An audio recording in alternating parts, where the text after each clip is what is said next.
हलाला और मुताला में क्या फ़र्क है।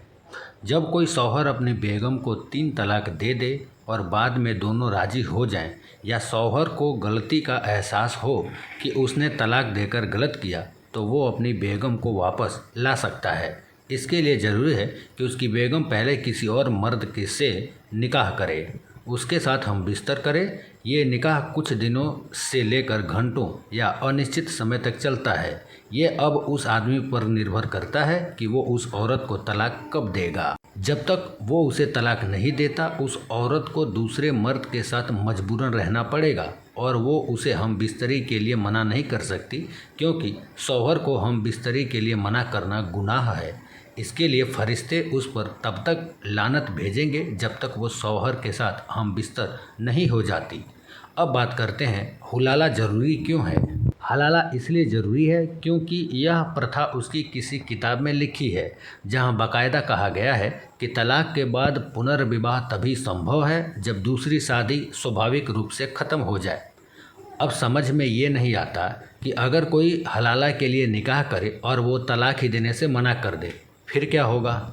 अगर औरत का दूसरा शौहर निकाह के बाद तलाक देने से मना कर दे, तो ऐसा कोई उपाय नहीं है जिससे औरत उससे तलाक ले सके। उसे उसके साथ ही रहना पड़ेगा।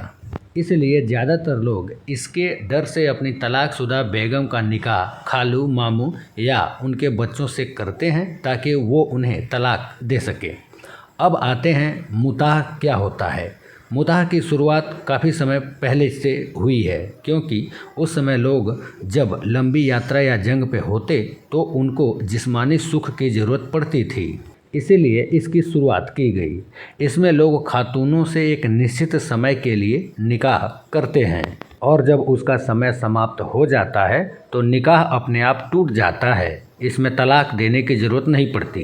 निकाह के समय 2 चीज़ों का ध्यान रखते हैं मुसलमान।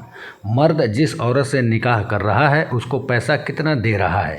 दूसरा, समय पूरा होने के बाद हम बिस्तर नहीं हो सकते, उसके लिए फिर से निकाह करना पड़ेगा।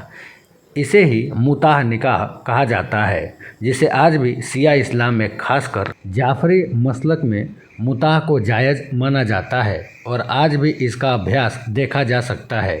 शिया विद्वान बताते हैं कि यह प्रथा पुराने समय में वैध थी और इसे बाद में प्रतिबंधित नहीं किया गया, लेकिन सुन्नी मुसलमान में इसे आमतौर पर हराम माना जाता है। सुन्नी बताते हैं कि यह प्रथा पुराने समय में कुछ खास परिस्थितियों में जायज़ थी, लेकिन बाद में इसे अस्थायी रूप से प्रतिबंधित कर दिया गया। शिया लोग आज भी इसे जायज़ मानते हैं। जहाँ भी शिया ज़्यादा हैं वहाँ ये हलाल है, जैसे ईरान, इराक, सीरिया, यमन जैसे देशों में।